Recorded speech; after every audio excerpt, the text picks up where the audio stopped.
Este, perdón, tengo que sacar acá algo que salió. Y el cártel organizó este ciclo que comenzó el martes 8 y termina el martes 29 de junio, en donde decidimos invitar a diferentes miembros de la escuela para que nos, digamos, para poder hablar, en principio que nos cuenten y después poder discutir sobre la posición del analista ante las consultas de este tiempo. Hoy en particular invitamos a Mariana Troca, que nos va a presentar sus ideas y su experiencia en torno a la presencia del analista en un dispositivo de atención de pacientes COVID. Mariana me pidió muy especialmente que sea un conversatorio, que podamos dar nuestras opiniones. Hay un micrófono abierto. Sí, el de Natalia Vera, por favor, si lo puede apagar, gracias. Les decía que Mariana me pidió en nuestras conversaciones, me pidió muy especialmente que quiere escuchar nuestras opiniones, que esto es un dispositivo que se está haciendo y que le importa especialmente no solo transmitir su experiencia, pero además recoger lo que escuchamos y nuestros aportes de esta escucha. Bueno, les comento, para los que no la conocen, Mariana Troca es psicoanalista, es miembro de la escuela hace 30 años, de la Escuela Freudiana de Buenos Aires, y coordina el equipo de salud mental en la Red Nacional de Medife. Y es a su vez autora del dispositivo de atención a pacientes, no entiendo lo que puse, ¿cómo se dice? A pacientes COVID, Mariana, a pacientes COVID aislados en hotel, sí. A pacientes aislados en hoteles. Lo voy a repetir, autora del dispositivo de atención a pacientes aislados en hoteles. Bueno, vaya si es un tema actual, y actual creo yo, porque en lo personal me cuesta mucho pensar, porque soy tan parte de la pandemia como cualquiera de nuestros pacientes, entonces esto es lo que digo yo. Entonces, no sé, cuando me toca escuchar, me da cierto temblor. Me toca escuchar lo que le pasa a un paciente en relación a diferentes cuestiones, me da un cierto temblor. Uno está acostumbrado a tener otra distancia. Esto es lo que me pasa a mí. Mariana nos va a contar de su experiencia, y después el que quiere también puede contar la suya. Así que bueno, gracias Mariana por aceptar. No, al contrario, muchas gracias por la presentación, que me parece que lograste transmitir un poco lo que para mí es la razón fundamental de estar acá en este espacio, que tiene que ver, como decías, con conversar y con dialogar, porque también, como estás planteando, la pandemia es algo que nos toca a todos, nos atraviesa a todos. Entonces, creo que nadie está exento ni está por fuera de esto, de manera que me parece que es una oportunidad este encuentro para que conversemos, como analizantes, como analistas, como miembros de la escuela, como cada uno quiera, digamos. Bueno, efectivamente, como decía Flora, el nombre de este ciclo es Posición del analista ante las consultas de este tiempo, y el texto que les voy a presentar tiene como título La presencia del analista en un dispositivo de atención a pacientes COVID. Lo inicio con una hermosa poesía de nuestro querido Roberto Juarros. El oficio de la palabra, más allá de la pequeña miseria y la pequeña ternura de designar esto o aquello, es un acto de amor, crear presencia. Mi agradecimiento a Flora Salem y por su intermedio también al cártel de enseñanza de la Escuela Freudiana de Buenos Aires por la invitación a este ciclo, Posición del analista ante las consultas de este tiempo. Esta invitación me dio la oportunidad de escribir estas líneas y compartir en este espacio algunas reflexiones en relación a una experiencia inédita y de profundo aprendizaje en el campo de nuestra práctica como analistas, acerca de un tema del cual no tenemos saber referencial que nos oriente. Subrayo el carácter inédito de la experiencia, porque el COVID es una contingencia que produjo la sorpresa de lo inesperado, y con ella el aprendizaje colectivo de quienes trabajamos en el campo de la salud. No sabíamos, teníamos que aprender, y ese aprendizaje es con otros. En eso estamos aún. Me propongo en este recorrido bordear algunas cuestiones concernientes a la posición del analista en tiempos de atención remota y en relación a esta experiencia clínica particular. En el ámbito de un sanatorio pusimos en marcha un dispositivo de seguimiento telefónico diario a personas derivadas a una unidad extrahospitalaria, lo que antes era un hotel, diagnosticadas con COVID positivo, que están transitando la enfermedad de una manera leve. Allí permanecen de 7 a 10 días aislados. El protocolo médico, pensado para evitar el contagio, tiene como eje el cuerpo biológico. En él no hay lugar para el sujeto, que como sabemos en el discurso de la ciencia está forcluido. Durante esa semana, la persona está sola en una habitación, en un forzoso estar encerrada. Sin contacto con nadie, solo a través del teléfono, le dejan comida en la puerta, no ve a nadie. Entrar en el protocolo implica dejar fuera abruptamente la subjetividad. Parte del desafío es que la singularidad de la escucha tenga lugar en el marco de este dispositivo que también es singular. ¿Cómo ubicar la posición del analista en ese espacio de encierro? En principio me sirvo de 2 citas de Lacan. La primera es una hermosa frase poética que hoy al mediodía nos trajo Alejandra Rodrigo en su presentación del foro. La pulsación luminosa de los carteles de neón y las luces de los autos corriendo por la autopista al amanecer. La mejor imagen que resume el inconsciente es Baltimore de madrugada. En 1966, cuando Lacan va a dar su conferencia, estaba amaneciendo, observa Baltimore a través de la ventana y le llaman la atención las luces de la ciudad que se prenden y se apagan. Se pregunta, ¿dónde está el sujeto? Ahí está el sujeto, en esa intermitencia. Porque el sujeto es un instante, es una fuga en la apertura del inconsciente. La existencia efímera que podemos tener en el momento de hablar y dejarnos interrogar por lo que decimos.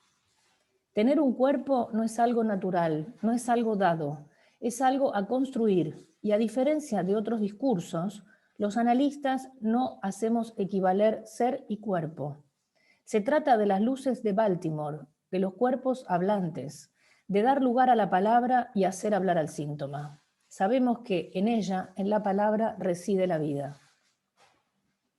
La segunda cita es del Seminario 11 en referencia al discurso de Roma.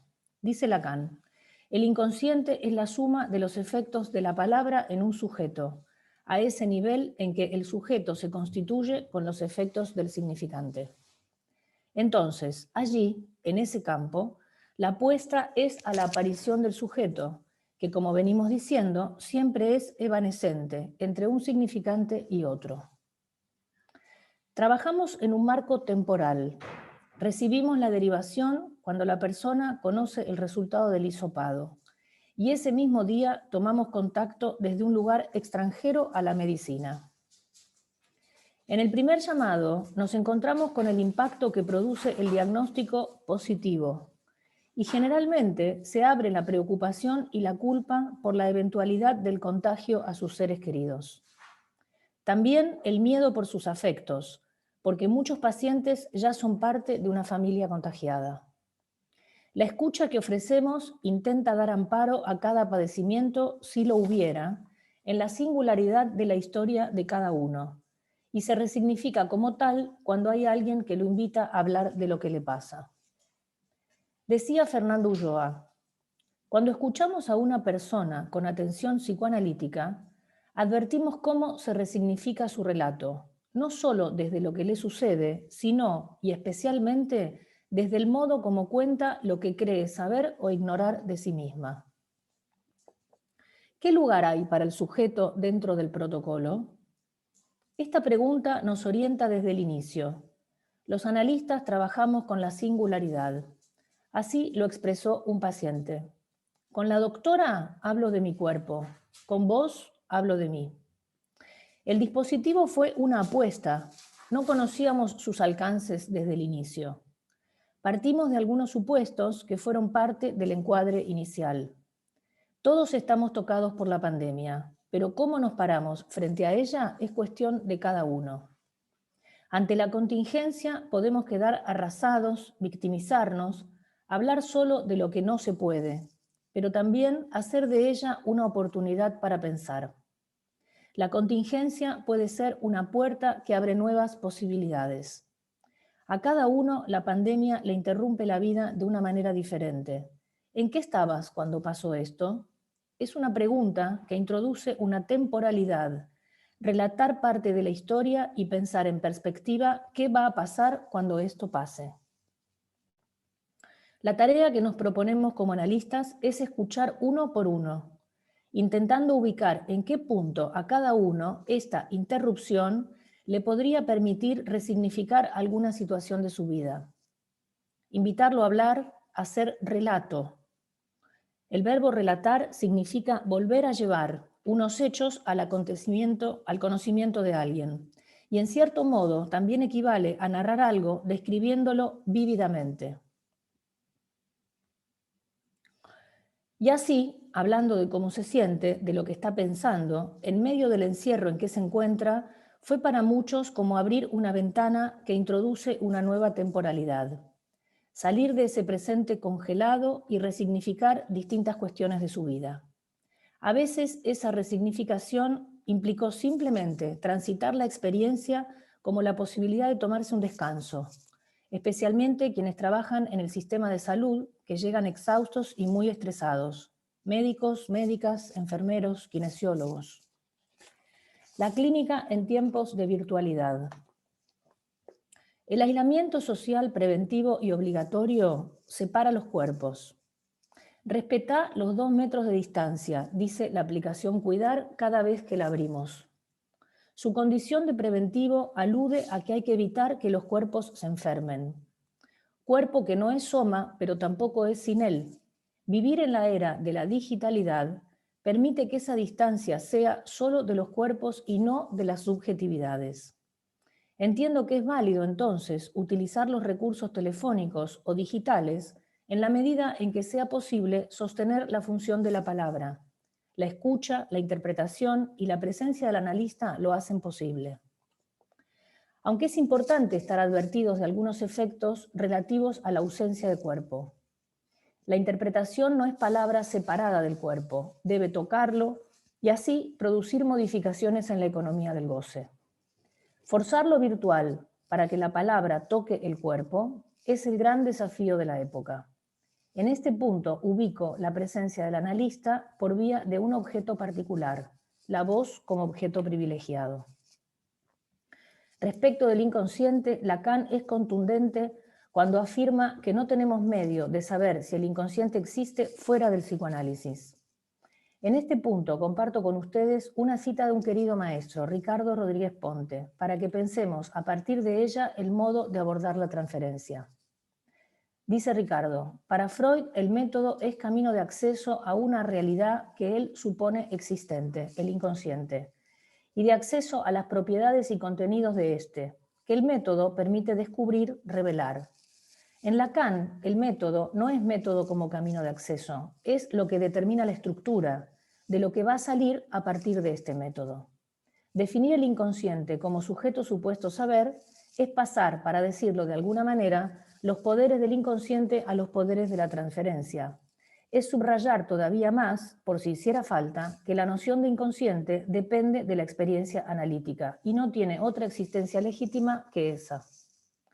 La neurosis para Lacan para Lacan, en la medida en que el inconsciente incluye al analista en su concepto, es neurosis de transferencia. La neurosis de transferencia, entonces, no es la neurosis del paciente, sino que incluye paciente y analista. De esta cita de Rodríguez Ponte podemos extraer una primera tesis que tomo de mi amiga y colega Alejandra Rodrigo. Si el método determina la estructura, o sea, lo que nace a partir de la aplicación del método, y la noción de inconsciente depende de la experiencia analítica, entonces, dice Alejandra, la dirección de la cura dependerá de cómo cada analista haga con lo que allí suceda. Su modo de concebir la práctica será constitutivo de la estructura, no un modo de acceso. Es el analista quien define el dispositivo. Él es quien pone las reglas. Cada uno de nosotros, con cada paciente, define en este momento con qué modalidad lo vamos a escuchar. No es algo aleatorio ni tampoco impuesto por un tercero. Por eso, el modo de concebir la práctica será lo que determine la dirección de la cura, sabiendo que la transferencia y el inconsciente forman parte de una misma trama. En esa trama se juega lo que Lacan nombra presencia del analista. En el seminario de los 4 conceptos, Lacan inicia el apartado transferencia y pulsión en la clase 10 nombrándola presencia del analista y dice: el concepto de transferencia está determinado por la función que tiene en una praxis. Este concepto rige la manera de tratar a los pacientes y a la inversa, la manera de tratarlos rige el concepto. Teoría y técnica parecen ser 2 caras de una misma moneda. Entiendo que aquí está planteada una cuestión ética. Por eso el psicoanálisis es la clínica de la singularidad, porque solo hay análisis de lo particular. La dirección de la cura dependerá de lo que cada uno haga con lo que allí suceda. En esa misma clase, unos renglones más adelante, introduce el concepto presencia del analista diciendo: es un hermoso término, que sería un error reducir a esa especie de sermoneo lacrimoso, esa caricia algo pegajosa. La propia presencia del analista es una manifestación del inconsciente. Entonces, la presencia del analista forma parte necesariamente del dispositivo analítico en el punto en que no puede ser separada del concepto de inconsciente. Y la manera en que el analista se coloca en la transferencia orienta el modo de tratar al analizante. Pero también, al modo de la banda de Moebius, el modo de tratar al analizante comanda el concepto de transferencia. Este es el campo dentro del cual se desarrolla la praxis analítica, un campo delimitado por la transferencia. Me serviré de estas articulaciones para pensar los efectos de la escucha de un analista en el dispositivo de atención que tenemos en marcha. Algunos recortes clínicos. Mara es una paciente que estuvo asustada y muy angustiada los primeros días, con varios síntomas que le preocupaban y el temor de haber contagiado a un abuelo. Hablaba poco. Soy un poco corta, decía, también bastante desconfiada. La experiencia del aislamiento le resultó muy difícil. Sentía desesperación por el encierro y por no poder salir. Sin embargo, esta mujer, que se presentó de esta manera, siempre estuvo dispuesta al llamado telefónico, mientras sus relatos se iban alargando por caminos diversos cada día. Tenía curiosidad en conocer el tratamiento con plasma. Hablamos sobre eso. Cuando hicimos el cierre, se despidió diciendo: decidí que cuando se pueda voy a ser donante de plasma. Es lo mejor que me llevo de aquí. Si eso sirve para salvarle la vida a una persona, valió la pena el garrón que me comí esta semana. Gracias por haberme ayudado. Pedro, un joven de 30 años, con hijos pequeños, agradeció el acompañamiento diario que lo habilitó a hablar con alguien de sus miedos y angustias que no eran solo por su salud. No quería transmitirle a su mujer los fantasmas que lo acosaban. Ella estaba suficientemente angustiada sola en la casa con sus hijos. Con los médicos hablo del cuerpo, con vos hablo de mí. Claudio llegó con dolor de garganta y cuerpo. Lo hisoparon y lo aislaron a esperar el resultado. Cuando lo llamamos, estaba en un momento de gran angustia porque acababa de llamar a su padre, que vive solo, y no podía hablar por falta de aire. Habían estado juntos unos días atrás. Llamé a miles de números acá encerrado. Me desesperé. Me decían que mi padre tenía que ir al Güemes. Finalmente, desde el 911 me atendieron y fueron a buscarlo. Quedó internado. Eso me tranquilizó un poco. Claudio nunca hizo terapia. No cree. En 2011, cuenta, fui tío, todos felices con esa sobrinita, y antes del año murió de muerte súbita. Se me derrumbó todo. Mi hermano nunca pudo rehacer su vida. De lo que pasó no hablamos nadie nunca más. Desde ese día no creo en nadie, solo en mi familia. Nosotros nos entendemos y nos ayudamos entre nosotros. Sin embargo, acepta los llamados del analista y pide que no le diga su nombre, no quiere saberlo. Prefiero escuchar tu voz, dice. Creo que eso no me lo voy a olvidar. Al siguiente llamado sigue muy preocupado por el padre, que tiene neumonía y que está en UTI con oxígeno. Se siente culpable de no haber llamado antes al médico, tampoco la madre ni los hermanos. La analista piensa que a veces no alcanza la ayuda de la familia e interviene diciéndole: con el diario del lunes tal vez todo parece más claro. Cada uno hace lo que puede en función del contexto y las circunstancias del momento. El paciente responde: es cierto, pero siempre hay cosas que quedan pendientes. Me arrepiento, por ejemplo, de tener solo 2 fotos con mi sobrina. Nunca pensé que iba a necesitar más. Esto nunca se lo dije a nadie, me quedó adentro. Claudio siempre se ocupó de todo en la familia. Él es quien resuelve. No puedo fallar, dijo. Ese rol me hace sentir importante, me da poder y es imposible cambiar, reflexiona. La analista interviene y dice: tal vez no tan imposible. Hoy el que necesitas sos vos. Por ahí esta es una oportunidad de descubrir que también vos podés apoyarte en otros. Al tercer día, a Claudio le confirman que su test dio negativo y se va de alta. Se sacó una enorme mochila de encima porque entonces no había sido él quien había contagiado a su padre. En la familia siempre fue el capitán, pero esta vez lo sorprendió su propia vulnerabilidad. Se despidió diciendo: yo nunca supe estar solo y ahora descubro que estando solo necesité hablar con alguien acerca de lo que me pasa a mí. Voy a considerar hacer terapia. Ojalá algún día nos volvamos a encontrar. ¿Cómo era su nombre? La analista, con su escucha, interviene para quitar el sentido coagulado en el yo, el capitán, y ofreció una palabra que lo orientó en otro sentido. A Nora la desesperaba separarse de su hijo de 4 años. Me mata dejarlo solo, no lo voy a aguantar. El niño estaba en la casa con su papá. Para ella, el aislamiento de 8 días resignificó la muerte de su mamá, que había muerto joven de una enfermedad que no se explicaba. Esa pérdida coincidió además con el primer embarazo de la joven y el duelo quedó en suspenso. Lloró mucho recordando ese momento. Un día dijo: me quedé pensando en una palabra que te escuché decir el primer día que me llamaste. La anoté en un papel porque no sabía lo que quería decir. Contingencia. La busqué en Google y ahora pienso, capaz eso fue lo que le pasó a mi mamá. Fue un imprevisto del que nadie podría ser culpable. Me alivia un poco pensarlo de esta manera. Descubrir que la muerte nos toca y que nadie está exento ni por fuera de ella fue para esta paciente una novedad. Siguió hablando de la relación con su hijo, con quien la une un lazo de mucho apego, y le preocupa que aún use chupete a la hora de dormir con ella en la cama. Con una mano me acaricia el pelo y con la otra se agarra el chupete. Se sorprende con una pregunta que le hago: ¿y ahora cómo se duerme?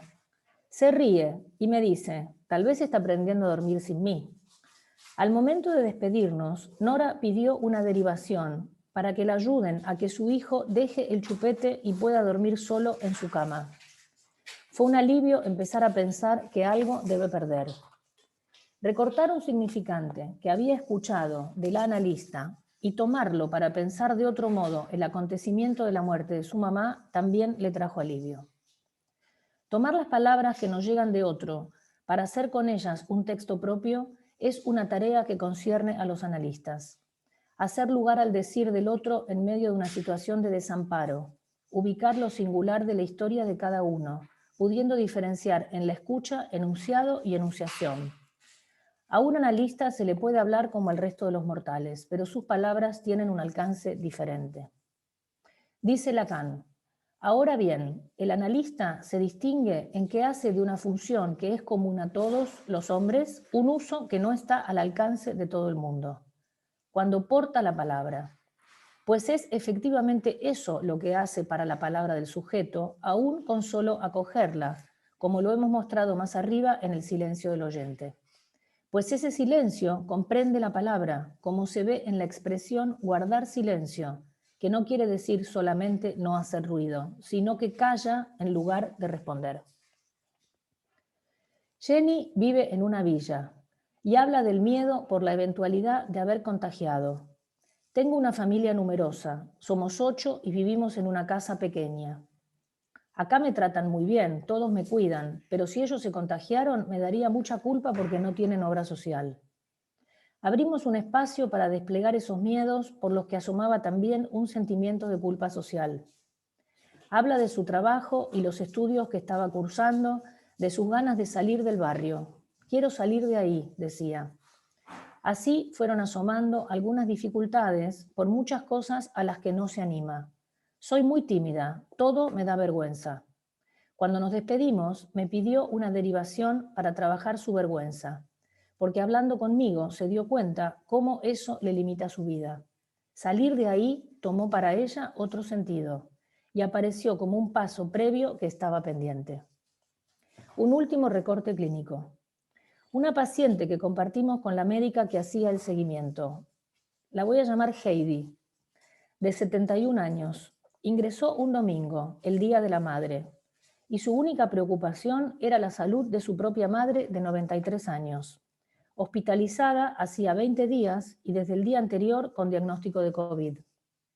El primer llamado, después de mucho llorar y lamentar estar lejos de su mamá, me dijo: «Me hace bien hablar con vos. ¡Feliz día! ¿Sos madre?» «Sí», le dije, «soy madre de 2 hijos». Agrega: «También feliz día a tu mamá. ¿Tenés?» «No», le respondo, «la tengo presente pero no conmigo». «Ah, ¿aprendiste a vivir sin ella? Yo me tengo que preparar para eso».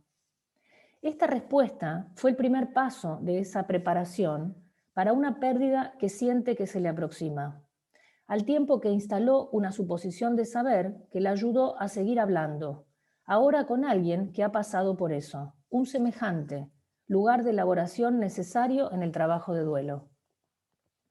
Al día siguiente murió la mamá de Heidi. Su hijo de 42 años nos pidió ayuda, porque la familia no le quería contar. Con la médica acompañamos ese silencio con lo que llamamos una mentira piadosa. Estábamos por el segundo día de aislamiento, faltaban todavía 7 más. Esa mentira piadosa fue que su mamá estaba en UTI en estado crítico. Armamos una estrategia conjunta, llamándola varias veces por día, manteniendo contacto también con el hijo. La médica le indicó un plan de medicación para descansar bien de noche y ayudarla a bajar la angustia.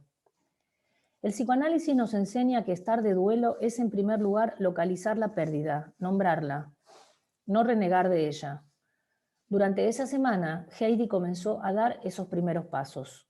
Rememorar la muerte de su padre, muy joven, la llevó a reflexionar sobre la dignidad de la vida y el valor para aceptar cuando llega el fin.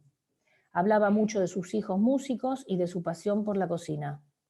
Paso de contarte mi receta del pastel de papas a pedirle a la doctora una receta de clonazepam. Estoy que voy y vengo. Por momentos pienso en mi mamá y por otros me vado, miro por la ventana, pongo música en el celular o hablo con mi familia. Después vuelvo a la realidad y pienso, ojalá se salve, al menos quisiera despedirla. Le digo, me parece que hace unos días que te estás despidiendo de ella. Es cierto, desde el domingo que te hablo de lo mismo. Hoy le pedí a mis hijos que me manden fotos lindas con su abuela, porque me duele pensar que mi mamá no me va a necesitar más. Le duele pensar que ella va a perder ese lugar para su madre, porque como dice Freud, hay algo de sí que se pierde en el duelo. Por eso el desprendimiento es tan doloroso. Lo que fuimos para ese otro que ya no está conforma nuestra más íntima singularidad. Esa que no va a repetirse en ninguna otra relación. Es ese algo que nos hizo únicos, y no lo único, no solo para el otro, sino para nosotros mismos. Ese algo que se va con el que ya no está. Heidi, como en el duelo, va y viene en cada llamado, salta de una cosa a la otra. Así pudo transitar la realidad de ese encierro en soledad, encontrando en el relato diversos modos de escapar para luego volver. Esa semana, Heidi fue con nuestra cercanía despidiéndose de su madre.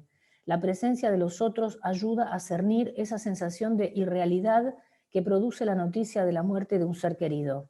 Se fue de alta conmovida y muy agradecida por los cuidados que recibió de todo el equipo. Cada paciente va armando una narración que nos da la oportunidad de hacer sonar otros sentidos, otra música, que permite transitar de otra manera algo del horror y la extrañeza que estamos sintiendo. El dispositivo que estamos implementando no es un análisis, es un modo de bordear lo real con un marco simbólico que produzca un nuevo imaginario. El analista da su presencia, en principio ofreciendo escuchar, y así se va construyendo un marco que alberga y aloja. No tiene que ver con un lugar ni con una espacialidad, es una presencia que implica no estar todo el tiempo presente, una presencia que da lugar a la falta, a los silencios, a las preguntas y que no alude a una localización física. La diferencia la hace la sensibilidad para poder estar allí para el otro en momentos de tanto anonimato.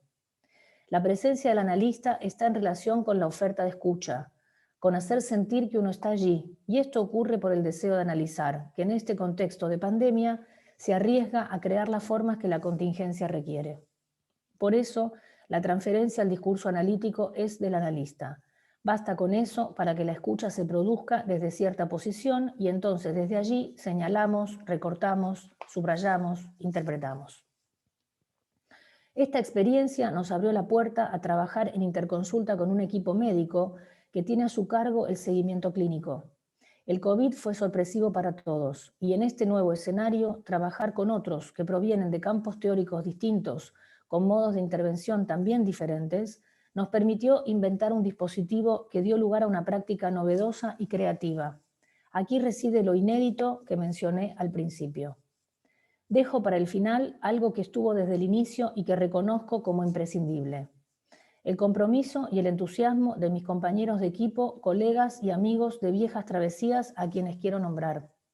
Juan Carlos Mosca, María Colen, Patricia Martínez, Juan Carlos Pavlov, Patricia Barlaro, Daniel Axman y Osvaldo del Fabro. El WhatsApp fue para nosotros una herramienta que sirvió para hacer red. Allí construimos una comunidad de experiencia clínica, compartiendo preguntas, ubicando aciertos y errores, pero sobre todo resultó un espacio cargado de afecto que nos sostiene atentos y acompañados. Este viaje es intenso e inesperado. Lo venimos transitando juntos y nos estamos llevando una gran enseñanza. Celebro seguir aprendiendo junto con estos queridos amigos.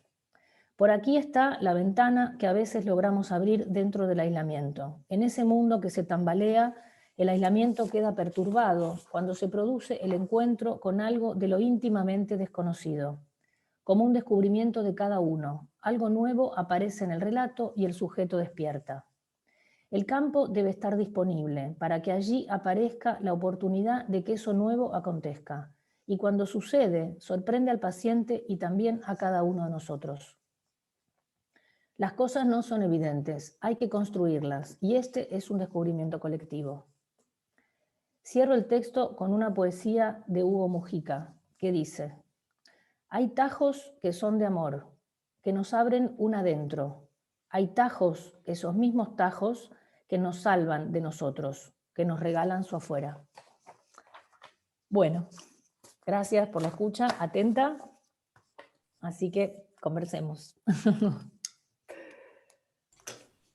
Hola Juan, ¿cómo te va?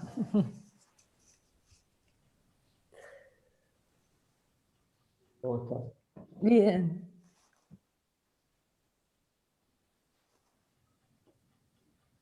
Desmuteate. ¿A mí me decís, Irene? No, a Flora, decile. Ah, Flora, Flora, estás muteada. Ahora, desactivar audio, espera. Ahora sí. Primero te agradezco, Mariana, realmente me gustó, muy interesante, muchas puntas, una buena transmisión. La verdad que me gustó la transmisión. Gracias, muchas gracias. Yo voy a decir algo, después vamos a abrir el espacio para todos, pero bueno, me voy a dar este gusto, porque me tocó muy especialmente esta pregunta: ¿en qué estabas? ¿No? Cuando no sé, me parece un acierto porque arma tiempo. no, digamos, un tiempo que uno siente que hoy te contagiaste, ¿no? Y se paró el tiempo, y ya desde el inicio se arma tiempo. Bueno, este era mi comentario. Ahora queda abierto para los comentarios de todos. Por una cuestión de organización, les pido que digan en el chat, quiero preguntar, o levanten la mano. Lo que pasa es que si levantan la mano, por ahí no se ve.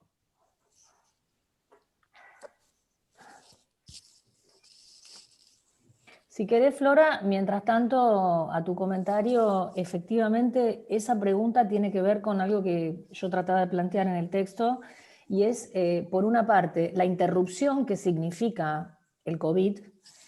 Lo digo en términos generales como pandemia, y en lo particular cuando alguien está contagiado y se acaba de contagiar, eso le interrumpe la vida claramente, porque hay que aislarse. Esta gente además está encerrada en un hotel por distintas razones. En general eso tiene que ver con que lo están transitando de un modo leve, pero además tiene que ver con evitarle el contagio a los convivientes, porque después hay muchas personas que lo transitan leve y los seguimientos se hacen en sus casas, que no es lo mismo que estar solo en la habitación del hotel.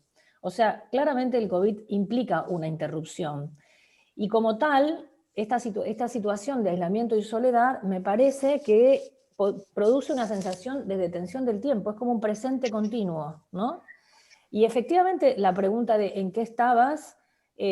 Da lugar a establecer, a abrir un poco el juego. Esto que yo llamo, bueno, se abre otra temporalidad, ¿no? Empiezan a contar un poco qué les estaba pasando, en qué estaban antes de contagiarse o antes de llegar al hotel. Y después hay otros que simplemente de lo que hablan es de su historia, digamos. Hay muchos de los relatos donde el paciente asocia con cuestiones que tienen que ver con viejos duelos, viejas pérdidas, que se actualizan en un contexto como este, y también la temporalidad en relación a lo que va a pasar cuando salga de ahí. Así que es una pregunta que no siempre la hacemos, pero que nuestras intervenciones, sobre todo en la primera comunicación telefónica, van hacia ese lado, ¿no? Sí. Muy interesante. Flora, Andrea Diegues soy. Hola, buenas noches. Leopoldo Piazza está ante Flora. Hay una pregunta en el chat que la escribió para Mariana. ¿Por qué el dispositivo que se usó? Si podés decir algo, Mariana, de una chica que escribe en el chat, ¿por qué el dispositivo fue telefónico? Si fue telefónico, si se usó la videollamada, si esto que se eligió tiene alguna razón de ser. Si podés decir algo de eso, es la pregunta. Sí, por supuesto. El dispositivo es por teléfono de línea. Llamamos por teléfono al aparato, al viejo aparato telefónico que está en la habitación del hotel. No llamamos al celular del paciente, si bien tenemos el número de su celular. En general utilizamos el celular por ahí al final, cuando le dan el alta, si no llegamos a tiempo a hablar con él en el hotel, por ahí lo llamamos al celular o le mandamos un mensaje. Pero la llamada es telefónica. Me parece que eso, puedo decir algunas cuestiones que pensamos después, digamos, pone en juego de una manera, me parece prioritaria, pone en juego la voz de una manera particular, porque no es lo mismo hablar, porque además, como dice un amigo mío, el celular se usa para todo menos para hablar por teléfono. Cuando uno está hablando por teléfono desde un celular, pasa de todo, entran WhatsApp, entran llamados, es otra la situación que se produce. Además, llamar por teléfono a la habitación del hotel implica que mientras uno está hablando con el paciente, no entra otro llamado, no pasa otra cosa, digamos, ¿no? Cosa que con el celular es bastante más complicado. Entonces, no, tampoco hay video, por supuesto, no hay video, no. Me parece que es de una intromisión enorme hacer una cosa. Además, no nos olvidemos, y esto también es un desafío, y lo venimos pensando, que este llamado telefónico es a instancias nuestras, digamos, el paciente no pide ser llamado. Entonces, también nos hemos preguntado mucho en relación a eso, dónde quedaba la demanda, ¿no? Además llaman al teléfono del hotel. Exactamente. Porque en el hotel es donde está el paciente, claro. Exactamente. Claro. Llamás al hotel, te atiende un conmutador, preguntás por la habitación y llamás a la habitación del hotel, sí. Sí, perfecto. Leopoldo. Sí, buenas noches, Mariana. Hola, Me Leopoldo. pareció, bueno, primero muchas gracias por las descripciones de casos, las presentaciones que hiciste. y en tan poco tiempo agrupar tantas situaciones diversas, ¿no? Que calculo que debe transmitir un poco lo que es la dinámica de esta experiencia. Ahora, hacia el final me pareció escuchar que decías algo así como estos que no son análisis o esto que no es un análisis. Y yo te digo, cuando Freud estuvo en los Alpes con la mesera, caminando y escuchó su demanda, fue un análisis, seguramente con una situación bucólica mucho más interesante que las que ustedes padecían en esa comunicación telefónica. Pero me parece que el análisis se define por otro lado. Lacan insistía, no lo apuesten demasiado rápido, ¿no? A quien interroga. Pero el análisis se define a veces en esas primeras escuchas, en esas primeras palabras y en esos primeros silencios que invitan a que la palabra sea puesta en juego. Claro. Y que para mi modo de ver es puesta en juego por la demanda del paciente y la disposición del analista. Sí. Pero esos fueron análisis, más, menos logrados, más, menos, porque en muchos casos sentí que decía, escuché que decías, pidió un teléfono, pidió continuar, y bueno, esa es la, digamos, habilidad de un analista, que se juega como analista en disponerse, en decir, mire, estoy acá, y usted sabrá qué hace. Exactamente, con eso tiene que ver la presencia del analista, efectivamente, ¿no? Con esa disponibilidad que vos bien planteás. Sí. Me voy a permitir algo de viejo. Ahora, en pocos días, presento un libro y hay un artículo que presenté antes del COVID y que llamo Las múltiples presencias del analista. Y entre otras cuestiones trabajo esto de la presencia de lo virtual en la actualidad. Entonces, si llegas a pescar el libro por ahí, me gustaría entablar un diálogo. Sí, encantada. Lo virtual me parece que es un camino para el análisis hoy, ¿no? Freud pudo caminar por los Alpes. Nosotros podemos mantener una comunicación con Messenger o de otra forma virtual. Es lo nuestro. Sí, no hay duda que la digitalidad es una herramienta fundamental en el medio de esta pandemia y los analistas efectivamente estamos como, un poco como yo transmito en relación a esta experiencia, también lo pienso en relación a la digitalidad, como aprendiendo de esto, ¿no? Del uso de esta herramienta como un modo de seguir sosteniendo los análisis que conducimos, ¿no? Sí, efectivamente. Te agradezco un montón todo lo que me decís y encantada, me encantaría tener acceso a tu libro, sí, por supuesto. Bárbara. Será un gusto mantener diálogo. Gisela, no la conozco, pero quería intervenir o hacer una pregunta. Gisela Picione, ¿anda por ahí? Bueno, Gisela, cuando aparezcas me decís si... Estoy acá. Ahí está, estás, dale. Se escucha la voz. Ahí está. Lo iba a escribir. En realidad coincidía con el discurso anterior porque en la medida que hay presencia de analista, en la medida que se establece como causa de deseo frente a esta inmersión mortificante y la certeza de muerte, a esta amenaza de muerte concreta, ¿no? Sí, el analista como realmente como objeto allí, acá estoy, ¿no? Y deseo ayudarlo desde una posición fuera del cuerpo, no médica, pero entrelazada. Sí, eso no. Yo voy a meter una palabra, aunque soy coordinadora y acostumbramos a que uno pregunte y todo. Acuerdo con lo que dice Leopoldo, y creo que es una discusión que nos debemos. Si el análisis es eso interminable que hacemos los analistas hacia nosotros y a nuestros pacientes, o un análisis es una intervención analítica. Yo la llamo intervenciones analíticas. Es simplemente así, como soy coordinadora puedo hablar en cualquier momento. Nidia Peón quería hacer un comentario. Anda. Hola. Hola, ¿se escucha? Hola, sí, Sí, se escucha, sí. habla tranquila. Bueno, buenas noches. Es la primera vez que participo de este espacio. Ujú. Te quería agradecer, Mariana, por tu presentación. La verdad que es una pregunta que últimamente la tengo muy presente, de qué lugar para el analista en un dispositivo de este tipo. Yo soy psicóloga y trabajo en un hospital en donde actualmente en Chaco, en Resistencia Chaco, en donde actualmente hay muchísimos casos, entonces a los psicólogos nos han afectado a servicios de COVID. Es decir, nosotros estamos con el cuerpo físico y Presencial. claro, claro, Ah, ingresando a las habitaciones donde están los pacientes, en mi caso, donde están los pacientes graves, moderados y ujú. graves.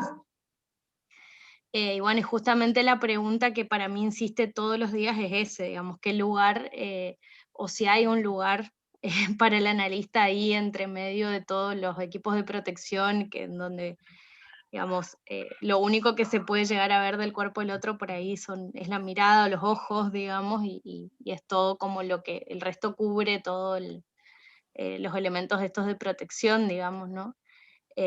Así que por ahí bueno, la pregunta de qué poder hacer ahí, digamos, si hay algún lugar, algunos incluso a veces no pueden ni siquiera hablar por el alto requerimiento de oxígeno que tienen, digamos, entonces ahí, bueno, eh, ¿qué se puede hacer realmente en ese contexto, digamos? O sea, me ha pasado de encontrarme con algún paciente que estaba con mucho oxígeno llorando y que solamente me pide con el gesto que le tome la mano, digamos, ¿no? Es como...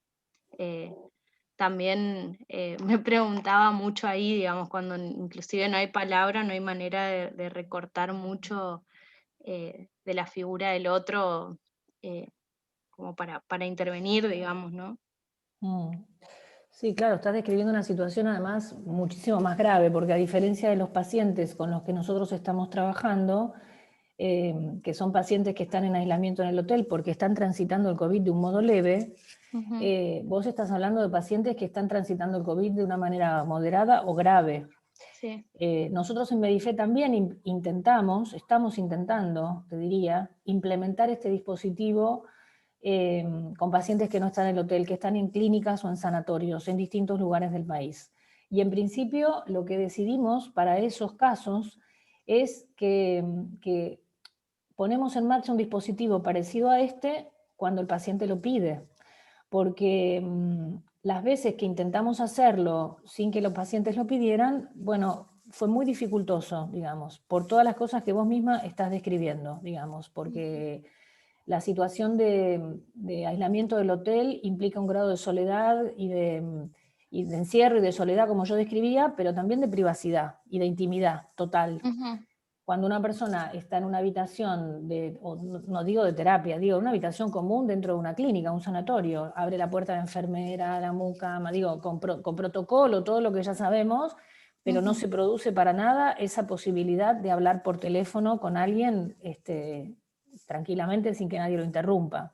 Y además el otro problema concreto, real y concreto, es que, bueno, muchos de esos pacientes no están en condiciones de hablar, efectivamente, ¿no? Entonces, es un desafío enorme el que estás planteando en términos de atender pacientes que están en esas condiciones, ¿no? No sé si hasta ahora, porque vos ya lo venís haciendo ese trabajo, pudiste pensar alguna cuestión concreta, ¿no? En relación a esto porque supongo que es una pregunta que si me la haces, la venís trabajando vos también, ¿verdad, Linda? No sé si me la pude responder realmente. Creo que es en el caso de cada habitación que entramos o de cada día, digamos. También en esta cuestión de la temporalidad que vos planteabas, sí, algo de esto, digamos, de poder situar algo ahí, digamos, bueno, de qué pasó con su vida de este diagnóstico. Incluso hay un paciente que sigue trabajando Oliari sigue trabajando desde su cama, con su teléfono, con su oxígeno a 10 litros y diciendo, bueno, esto es lo que a mí me hace como poder seguir, digamos. En el contexto en el que nosotros estamos, sí hay se habilitó mucho el lugar de los psicólogos en este tipo de intervenciones, digamos, es algo que en general lo demandan los pacientes y a veces también los médicos, digamos, como que no nos pasa esto de que se metan en la habitación y demás. Pero sí en la dimensión de la temporalidad es mucho más complejo porque no sabemos cuánto tiempo tenemos. Claro. Entonces por ahí quizás entramos un día y ese paciente estaba medianamente estable y el otro día está entubado, entonces Claro. como... por eso esta pregunta me parece muy difícil hasta de pensarla, digamos, porque las situaciones son tan cambiantes y vertiginosas que dan como mucho pie, digamos, pero sí, por ahí me parece algo de esto de situar algunas coordenadas es algo que por ahí...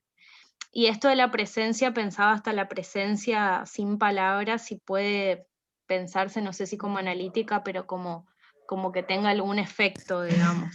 Claro. Porque por ahí demandan la presencia de uno, pero por más que no puedan hablar, digamos.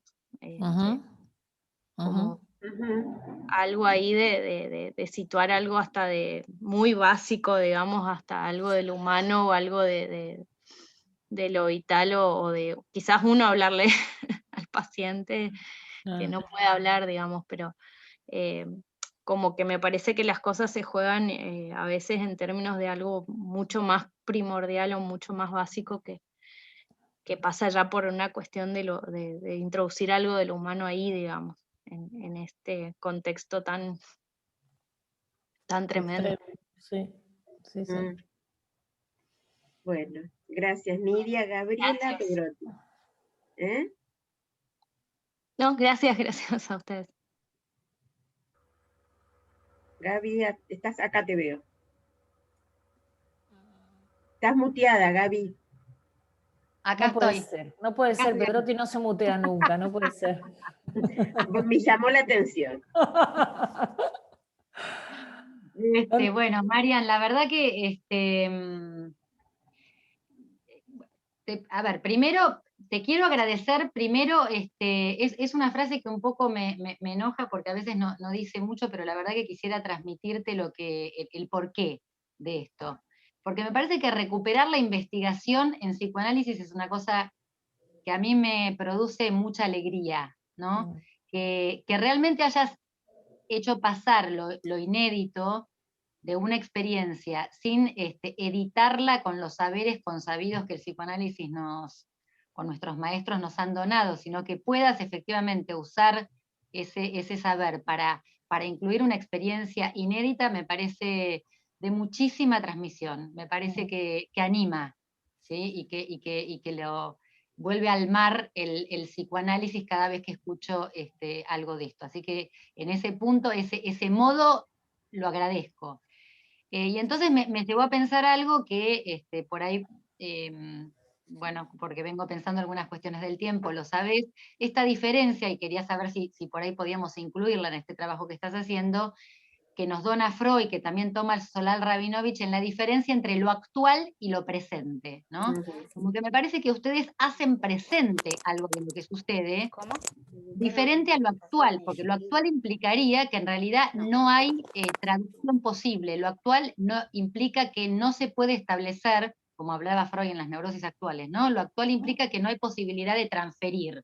Y ustedes justamente lo que hacen es establecer la posibilidad de que haya una transferencia. Entonces, hacer presente, me parece que el acto es hacer presente, justamente con la presencia ustedes hacen presente algo y dejan de lado lo actual. Esto me pareció lindo pensarlo con lo que contabas. Con respecto a, tomaba también algo de lo que había traído hoy Alejandra al mediodía con respecto a la cuestión de la eficacia, cómo pensar la eficacia, ¿no? Y con lo que traía también creo que Leopoldo, ¿no? cuando efectivamente hay algo del discurso analítico que puede hacer aparecer un sujeto en un encuentro, y puede pasar alguien años en un consultorio y eso no pasar, ¿no? Entonces, que me parece interesante pensar esto también, ¿no? De qué hablamos cuando hablamos de análisis, ¿no? Y pensar en esta, bueno, no me voy a poner a hablar de todo lo que Ulloa nos ha donado en ese sentido, digamos, ¿no? De las experiencias donde él decía, bueno, no importa que le hable a 10.000 personas si hay 1 o 2 sujetos que pueden aparecer allí.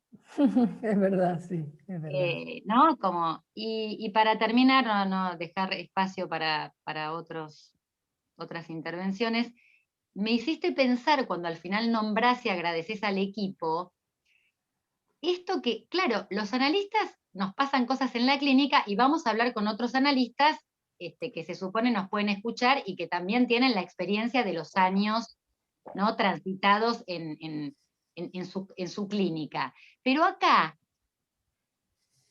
ibas a hablar, iban a encontrarse con analistas todo el tiempo que estaban viviendo lo mismo, o sea que nadie tenía, ¿no?, ningún saber. bagaje. No. Y entonces esto también me parece que es interesante, ¿no? Me parece que el valor ahí estamos tratando de pensar algo ¿no?, en donde todos estamos atravesando el mismo devenir, ¿no? En ese sentido, creo que también ahí el lugar del par y del semejante cobra otro.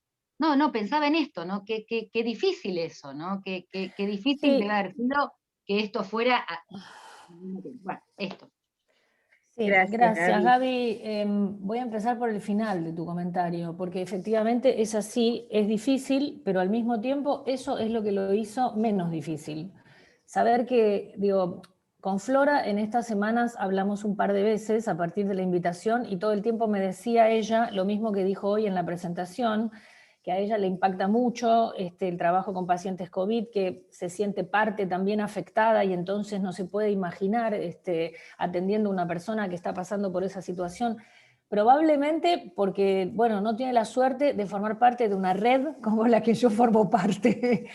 Y lo digo en el sentido de que me parece que si no se trabaja en red junto con otros, este es un trabajo el que estamos haciendo en un punto insoportable, no solo porque no sabemos y vamos construyendo, sino porque además estar con otros, hablar con otros, intercambiar, es una manera de ir pensando a medida que el trabajo va siendo también parte de la construcción, digamos, ¿no? Efectivamente es así. Coincido absolutamente con el recorte que haces, diferenciando la cuestión de lo actual de lo presente, que venimos trabajando en tu seminario. Efectivamente es así, digamos, pensar lo actual en términos del trauma, de lo traumático, eso que está silenciado y que no da lugar a la palabra, y la intervención del analista en esta experiencia efectivamente da lugar a que el relato, digamos, introduce una temporalidad y como parte de esa temporalidad el presente, digamos, efectivamente, ¿no? Y en relación a la eficacia y la discusión sobre si es un análisis o no lo es, la verdad que no tengo una respuesta. Sí estoy convencida que la escucha de un analista tiene un grado de eficacia y que es lo que trato de recortar, de señalar y subrayar en los distintos recortes que traigo, la eficacia de la intervención del analista, de la escucha del analista, porque como siempre digo, para mí el psicoanálisis es un modo de leer, y me parece que este modo de leer particular es el que da lugar a la aparición del sujeto, a todo esto que yo planteaba en mi texto, ¿verdad? Pero puede ser que tal vez me vaya hoy de acá también aprendiendo, un poco como me lo están diciendo, que también a esto tal vez podemos llamarlo análisis, tal vez, no sé, tal vez me venga bien empezar también a pensarlo de esa manera, ¿no es cierto? Pero por el momento lo venía pensando más bien como un modo de intervención y la eficacia del acto analítico, sin ninguna duda. Me parece que la plasticidad del analista, de la escucha analítica, para poder prestarse en situaciones, como decía Leopoldo, así como lo hizo Freud, nosotros a la altura de la época que estamos, ¿cómo no vamos a atender pacientes por teléfono, por videollamada, en situación de aislamiento, en una pandemia, digamos, donde se ponen en juego en este punto tantas situaciones y donde además, como vengo diciendo en varios espacios en los que me están invitando, la cuestión de la demanda en nuestro campo se ha multiplicado de una manera impresionante, digamos, ¿no? Me parece que esto también es algo que, me parece, los analistas tenemos que estar atentos a eso, ¿no? Digo, la necesidad de escucha y de hacer algo con la angustia que se muestra en la demanda. Bueno, yo como coordinadora en una empresa de medicina prepaga, que además atendemos pacientes en todo el país, no dejamos de asombrarnos cada semana cómo esa demanda se va multiplicando cada vez más, ¿no es cierto? Pareciera como no tener techo, ¿no? A veces parece que va acompañando lo que va pasando con la pandemia y los contagios, y otras veces no. Me parece que va más allá de eso, ¿no? Como si esta pandemia y el aislamiento y todo lo que estamos viviendo hubiera disparado un montón de otras cuestiones nuevas que hacen que la gente consulte, ¿no? Así que... Absolutamente. Juan Canilio. A vos te veo. Juan, ¿dónde Querías andás, Juan? Hola, pediste la muchas palabra. gracias. De Mar del Plata. ¿Qué haces, Juan? ¿Cómo Sí, estás? Qué alegría bien. verte acá. Una alegría estar con todos ustedes acá en la ESBA. Bueno, me sumo a varios comentarios que se adelantaron de las colegas y los colegas. Agradecerte habernos donado este trabajo sobre una experiencia, no en el sentido de investigación metodológica, sino en el sentido de un saber que se estructura, ¿no? Sobre un real que es algo inédito. Uno siempre trata de asimilar las cosas a otras que uno mismo experimentó, y me hace recordar la experiencia como residente hospitalario a principios de los 90, cuando el HIV hacía estragos, otro virus, Sí. y que como no había un conocimiento de la ciencia tan exacto como lo tenemos ahora, nadie sabíamos qué formas de contagio tenían. Entonces eran Claro. aislados en habitaciones, y llegó un momento que los médicos nos pidieron la interconsulta, que todas las especialidades se hacían, pero en este caso eran los inmunólogos con esta nueva patología que aparecía.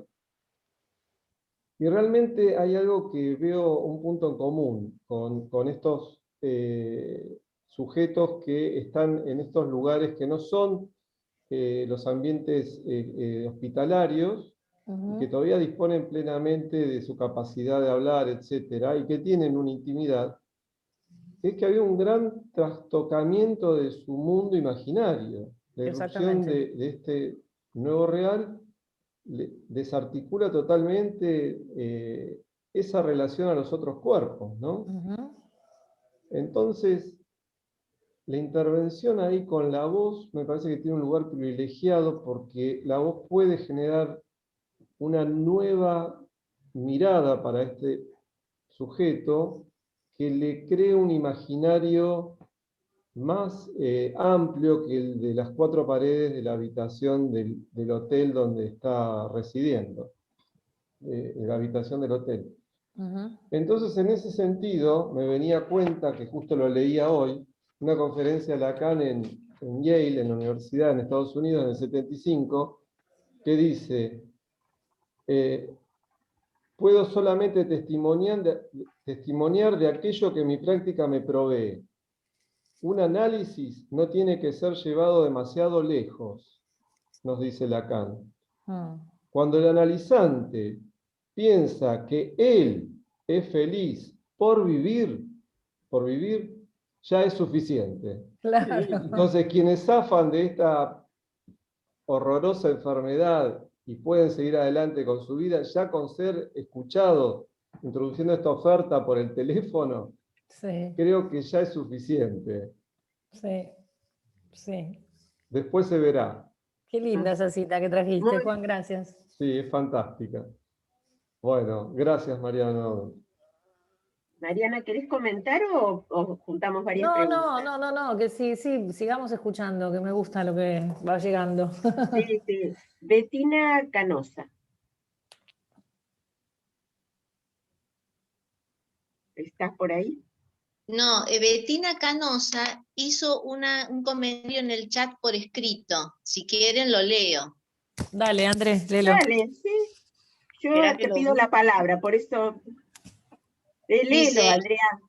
dice, acá estoy, espera que lo encontré. Ah, Dice, bueno. excelente modo. Como médicos presenciales estamos restringidos para dar ese espacio a la palabra. Es el principal motivo de consulta, los estados ansiosos, miedo, angustias, etcétera, en este momento. Después hay otro comentario en el chat, eso Betina, de Alcatel, que es la marca de celular, que dice... Las delicias de la digitalidad son estas. A ver, ¿qué dice Alcatel? Alcatel, el congelamiento del tiempo es terrible y la presencia de una voz que escucha e invita a contar. ¿No hay acaso una demanda no expresada, pero sin embargo requerida? ¿Quién no necesita ser escuchada? Después sale Rodrigo, quiere tomar la palabra. Y otra, Roxana Sosa, gracias por compartir tu experiencia. Quería preguntar si es un dispositivo propuesto por el equipo de analistas o solicitado institucionalmente. Estela Julián pidió la palabra, y bueno, a ver. Espera, María, hay una colega de La Pampa. Me parece que hay una intervención de Alejandra la próxima, ¿no? No. Sí, igual para no olvidarme, el dispositivo es un invento que se me ocurrió a mí y lo propuse al sanatorio que forma parte de la empresa de medicina prepaga para la que yo trabajo. No fue a demanda de la institución. Lo que sí después generó demanda en la institución es, como les contaba, que a partir de poner en marcha este dispositivo, la empresa de medicina prepaga para la que trabajo como coordinadora nos pidió extender el dispositivo para los pacientes que estaban internados en distintos lugares del país, digamos. Pero es un invento que se me ocurrió a mí, digamos, y les puedo asegurar que cuando se me ocurrió y lo empecé a escribir y lo propuse, no tenía la menor idea de a dónde íbamos a llegar ni cuáles iban a ser sus alcances.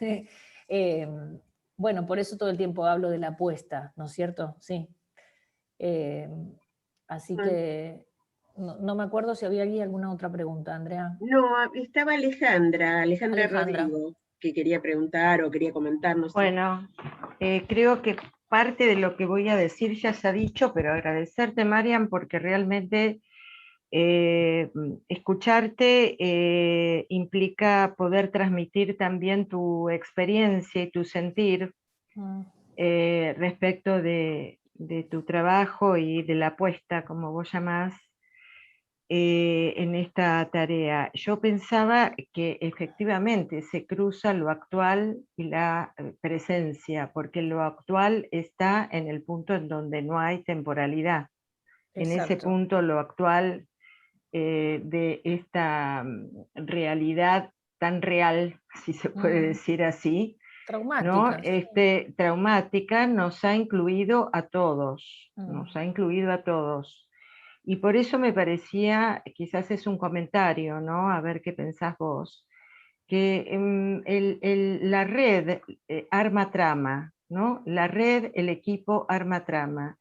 Y no hay manera, me parece, de abordar lo real si no es con esa trama de sostén, vamos a decir. Recién se hablaba del semejante. Yo pienso que los analistas también necesitamos de los analistas semejantes, digamos, no solo los pacientes, en este punto en donde a veces, como decía esta compañera Nidia Peón, que alcanzaba con la presencia, aunque fuera sin palabras del semejante, ahí dando el gesto de humanidad vital para que esa persona pueda reencontrarse con su resto vital, digamos, ¿no? Entonces, me preguntaba y reflexionaba, ¿no? A partir de escucharte y de escuchar los comentarios, si justamente esta oferta, porque en realidad es una oferta que han construido en este saber hacer con el real, con lo actual, que vos fuiste como construyendo, ¿no? Creo que es un saber hacer ahí con lo traumático. Me preguntaba, ¿no? Si en esta oferta, que crea demanda, como toda oferta, se ofrece una escucha, pero no es una escucha cualquiera. Se ofrece una presencia, como decíamos recién, y se ofrece una escucha para que alguien pueda empezar a hablar cuando se puede empezar a hablar. Sí. Entonces, pensaba, si justamente lo traumático que pone un agujero en lo real, ya sabemos, no es también lo traumático, como decía Juan Canillo, ¿no? Como decía él, si no es lo traumático abriendo, a mí me gusta esta palabra que a veces Lacan ha utilizado, un boquete en lo imaginario, ¿no? ¿Qué quiero decir con boquete en lo imaginario? Que esa persona, y perdón por el término que voy a utilizar, digo perdón porque pertenece a otra época de terror, ¿no? Esa persona es chupada, es extraída de una realidad que realmente la deja en un lugar, podríamos decir, sin palabra y sin presencia.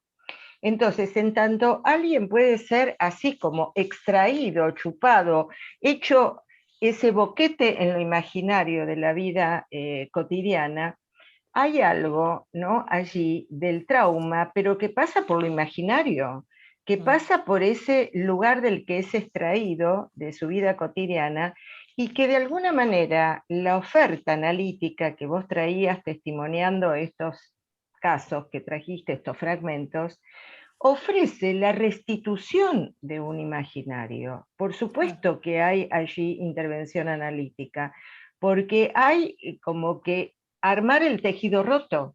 Hay que empezar como a tejer un tejido que es el lazo, que es el imaginario, que es la imagen, que es todo lo que querramos decir allí, que se ha deshilachado, ¿no? Sí, claro, coincido absolutamente, por eso yo definía el dispositivo de ese modo tan particular en la línea de lo que vos estás planteando, digamos, ¿no? Es hacer algo con ese real, con un simbólico que hace marco y que funda efectivamente un nuevo imaginario.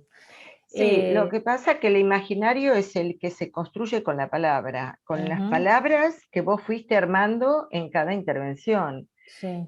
No hay modo de que no sea así, no hay modo. Por eso la verdad que te agradezco de nuevo, Marian, porque ¿sabés qué pasa? Me parece que cuando nosotros trabajamos en nuestra práctica cotidiana en el consultorio, estamos un poco aislados, diría, si no fuera por estas reuniones o por las charlas con colegas, de una trama, ¿no?, que de lo social, en la que nos tenemos que incluir. En cambio, ustedes con este trabajo están incluidos en esa trama y van al caso singular. Me parece que ahí se produce un movimiento recíproco, inverso, que me pareció valiosísimo. Bueno, no sé si fui clara y me extendí mucho, Sí, no, disculpen. fuiste clara y me parece que tu comentario va en la línea efectivamente de la asociación que hacía Juan Canillo cuando lo asociaba con la experiencia que recordaba con los pacientes con HIV. Yo pensaba también hace muchos años cuando nos preguntábamos el psicoanálisis en el hospital, estoy viendo acá caras de algunas viejas amigas y colegas cuyo paso por los hospitales, el Amelino, y aquella vieja pregunta de ¿se puede hacer análisis, analizar en el hospital? ¿Existe el psicoanálisis de niños? Digo, efectivamente me parece que es momento que los analistas nos animemos, nos atrevamos, con nuestro modo de escuchar y nuestro modo de leer particular, avancemos un poco sobre estas cuestiones, digamos, porque además creo que efectivamente la eficacia, después uno puede ir situando a cada paso la eficacia, y me parece que es fundamental tomar posesión de esos lugares, ¿no?, ocuparlos.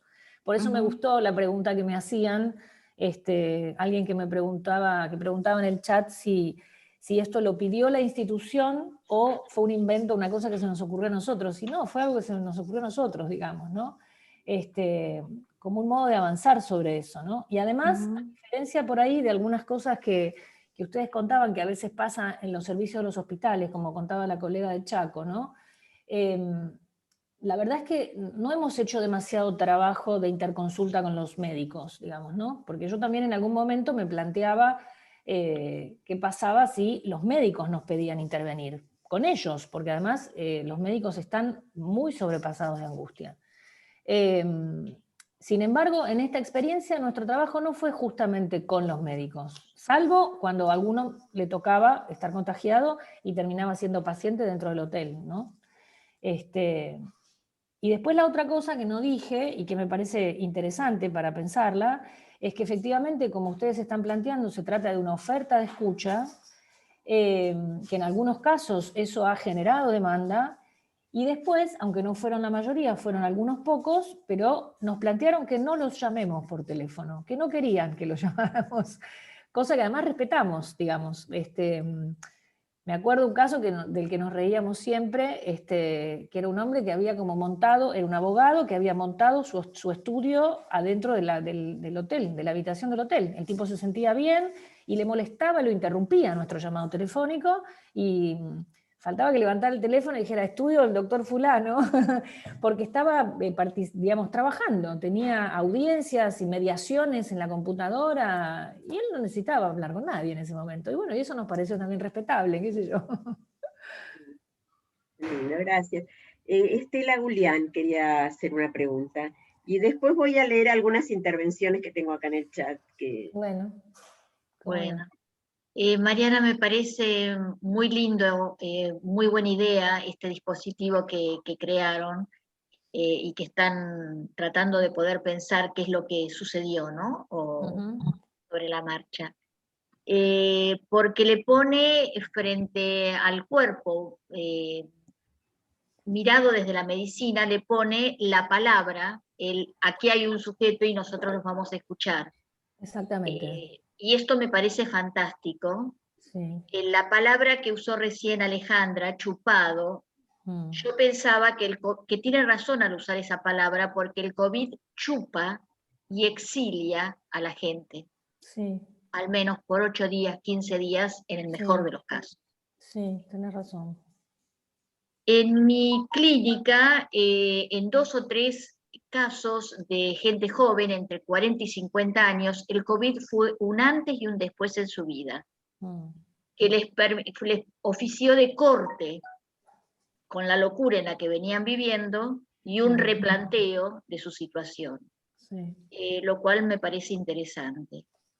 Y el otro comentario, pregunta que te quería hacer, si pensaron algo en torno a los pacientes internados ya en terapia, que están con respirador y que los dan vuelta como si fueran un panqueque, si no pueden tener presencia, no pueden hablar tampoco, porque no pueden hablar, porque están con respirador, pero ¿qué pasaría, cómo se podría hacer una presencia que sea, digamos, si me permiten la expresión, humana, dentro de lo que es el ruido de los aparatos, los médicos que los auscultan, los que conversan entre ellos? Yo a veces pienso, esto hace muchos años que vengo pensando esto, en ese silencio aterrador de las terapias intensivas, ¿qué pasaría si pusieran un poco de música, por ejemplo? Algo que humanice un poco el ambiente, y no ese silencio tan mortal, ¿no? Para que no queden tan exiliados, esto. Sí, bueno, no lo pensé. Lo que te puedo decir es que el sanatorio Finoquieto, que es el sanatorio con el que nosotros estamos trabajando, tiene como parte de lo que ofrece a los pacientes en terapia intensiva, les da, bueno, celular no, porque en general todo el mundo lo tiene, pero les da una tableta. Tienen una tablet. Y la indicación, podría decirte, la sugerencia de los médicos en relación a esa tablet que les dan es para que la utilicen como para ver películas, para escuchar música, ya que la pregunta es tuya, para ver ópera, por ejemplo. No es el caso, por supuesto, de los pacientes que están intubados, porque esos pacientes están totalmente dormidos, están sedados, digamos, ¿no? Pero hoy hay muchos pacientes... Relativo eso, porque vos sabés que en situaciones de sueño reciben la información de afuera, como si fuera soñando. Puede ser, sí, no, yo no lo pensé ni entré en ese campo, pero sí, digo, hay muchos pacientes COVID que están en terapia y están despiertos y lúcidos, muchos, digamos, que están con oxígeno, pero no están intubados y están despiertos, digamos. en contacto a veces con sus familias y por otros momentos con la necesidad, por ahí te diría, de en lugar de estar en contacto con las familias, abrir una ventana, como nosotros decimos, y agarrar para otro lado, digamos, ¿no? Y bueno, y la tableta, el celular, son herramientas que les permiten a veces entrar en esas otras dimensiones, digamos, ¿no? Efectivamente, sí.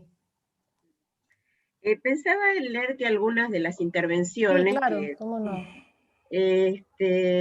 acá dice, ni siquiera voy a nombrar quién lo dice, porque me parece que pierde. Dice que, bueno, que si se piensa en cada sujeto es 1 a 1, dice Gisela Picione. Elizabeth Verón dice, muy humano tu intervención, gracias. Gisela vuelve, dice, con algunos pacientes de la Pampa, de los modulares acá en La Pampa, sé que la atención también es telefónica y es parte del servicio de salud mental. No es a todos, pero está la oferta de escucha. Yo tengo un problema en la mano y por eso me cuesta mover el cursor, pero va. Acá estoy viendo que Nidia, nuestra compañera del Chaco, dice que además ellos han introducido poesía, escuchar alguna canción o una videollamada. Qué hermoso eso, hermoso. Sí. Hermoso. Digo, en términos de lo que toca el cuerpo, ¿no? La poesía, maravilloso. Sí, por ahí si me permiten, chiquito, me pasó particularmente con un paciente que era escritor, es escritor, que empezaba a mejorar su saturación cuando le hacía escuchar algún video de algún poeta leyendo sus poesías. Qué increíble. Qué bárbaro. Y un día que yo me estaba saliendo de la habitación, que nos tenemos que sacar como todo el equipo de protección ahí antes de salir, él me dijo, doctora, porque le dicen doctora a todo el mundo, doctora, vio que no es todo psicología. Y yo le digo, bueno, y sí, y vio que el arte también cura, le digo, y bueno, ese paciente estaba muy mal y en poquitos días le dieron después el alta, así que creo que hay algo de eso que circula también, ¿no? Qué lindo lo que contás. Marcela Gabinetti. Es el valor de la palabra, ¿no? Es el valor de la palabra que toca el cuerpo, y eso está en la poesía, no cabe duda. Así como está en el psicoanálisis, está en la poesía. Eso es lo que el Señor no sabía, digamos, que no se trata de la psicología. Efectivamente. Decía que Marcela Gabinetti dice, es preciso que alguien nos nombre para existir. Hace falta mirar, hablar, nombrar, eso es crear presencia, muy interesante. Sí, claro que sí. Otra de Gisela Picione dice, hay mucha demanda en los equipos médicos atendiendo en modulares y UTI, bajo una condición traumática feroz que resulta infinita y también atemporal. No se los cuida en este aspecto. Bueno, acá otra pregunta, ¿con qué frecuencia llaman al paciente? Una vez por día. Una vez por día. Hay 19 intervenciones más. Uy, nos vamos a las 10 de la noche. Por eso, quería, si quieren dejamos acá. Y te quedas con las preguntas. Alcatel dice que es Mariano. Y muchas gracias por la excelencia de la idea y de la clínica que compartís. Patricia, tú le impresionaste. Yo tenía ganas de conversar y conversamos como locos, me encantó. Sí.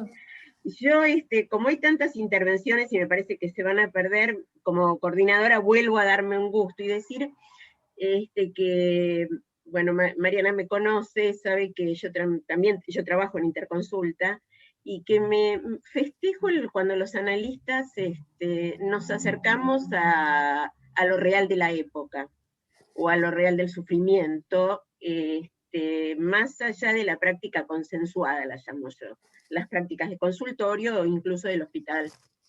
Yo festejo mucho esto, creo que es una deuda que tenemos los analistas con la sociedad, que es acercarnos con nuestros elementos a hacer lo que podemos hacer. Si quieren sigo con los comentarios, no sé Mariana, que tenés ganas o querés hacer... Sí, claro, no, me da pena por el horario porque ya son las 9 pasaditas, pero... ¿Puedo decir algo? ¿Cómo no? Si me escuchan. ¿Cómo no? Sí. Sí, Ana, te escuchamos. Sí, abramos, con perdón de Analía, abramos un poquito y cada uno, con el orden que podamos, diga lo que quiera decir. Bueno, como yo nunca sé dónde pongo el dedo muy bien, por eso suponía y sospechaba que a lo mejor no me escuchaban. Ya me he olvidado de algunas cosas que antes sabía hacer muy bien. Bueno, no, quería decirles, me encantó escuchar la experiencia de Mariana. Me hacía pensar en algo que leí donde Lacan decía: el analista que no vaya al compás de su tiempo, que renuncie. Porque no Sí, es estar a un la altura de la analista. subjetividad de la época, efectivamente, sí. Exacto. Sí, Yo lo traduzco medio chabacanamente, pero bueno. Por otro lado, hablaban de una interrupción. Sí, es verdad, se interrumpe un transcurrir cotidiano. A todos nos pasó. Hagamos lo que hagamos y seamos lo que seamos. Digo, qué bueno que a veces haya una interrupción. Si esa interrupción abre a estas otras cosas. Pensaba, si este real no hubiera irrumpido, ¿cuántos significantes menos estarían circulando? Y eso, digamos, es lo que a veces nos pasa cuando, sin querer, el analista intercepta el discurrir de un discurso con una interpretación que no corresponde. ¿Cómo se cierra esa circulación significante que promueve en ese devenir significante la aparición del sujeto? ¿Cuántas veces nos pasa que sin querer, y la vida a veces hace esto, interrumpe, pero en buena hora, si esa interrupción promueve preguntas, promueve trabajos? ¿Qué es el análisis? ¿Alguien lo sabrá? ¿Alguien lo habrá sabido alguna vez? Yo creo que no. El análisis, el psicoanálisis se construye. ¿Y se construye en función de qué? Del devenir de los tiempos. Por supuesto que fundamentalmente teniendo en claro el lugar que ocupamos como analistas. Como analistas que somos promotores del deseo. Cuando hablábamos de los distintos métodos a los que nos lanzó esta circunstancia, que fue la virtualidad. Nosotros discutimos 3 meses antes de poder agarrar un celular y aceptar una propuesta. ¿Por qué? Porque nos parecía que perdíamos lo esencial del psicoanálisis, sin advertir que el deseo va mucho más allá de un aparato, va mucho más allá de una presencialidad o de una virtualidad. Y eso lo aprendemos cada día en el trabajo del hospital, cada día en el trabajo de consultorio o cada día donde nos toque jugar la partida, nada sencilla, que es de escuchar y ofrecernos como promotores de la posibilidad del deseo de un sujeto. Bueno, esto nada más. Muchas gracias. Gracias. Me pareció muy buena tu intervención. Gracias, muy amable. Mariana, estaba mirando el chat, muchísimos agradecimientos. Gracias a ustedes. Por Muchas tu gracias. presentación, y realmente agradecimientos y aceptando muy gratamente tu propuesta. Gracias, muchas gracias a todos. Tratar de armar, de pensar desde el psicoanálisis este tipo de intervenciones, y en este momento en donde en todos los medios se está hablando de los efectos psicológicos de la pandemia, Bueno, también nosotros los psicoanalistas pensamos en esto, no estamos Sí, afuera de esto. ya lo creo, sí. Te agradezco la a todos por presencia, estar te acá y por agradezco escuchar. todo Gracias. lo que nos transmitiste. Al lado está Patricia, que está en el equipo. Sí, Así ahí que está gracias Patrick también. Bardaro. Y a todos los presentes, ha sido un gusto el trabajo. Realmente creo que valió Nos la vemos el pena. martes que viene con Andrea y el otro martes con Alejandra. Exacto. Ahí va. Nos vemos. Hacemos chivo. Gracias. Gracias. Chao. Muy bueno. Gracias, María. Muchas Hasta gracias. luego. Gracias. Enseñanza. Gracias, muchas Chao, gracias. Anita, gracias. Chao, hasta Chao. luego. Chao, chao, Ana. Ana. Chao a todos. Chao. Hasta pronto. Chao, chao.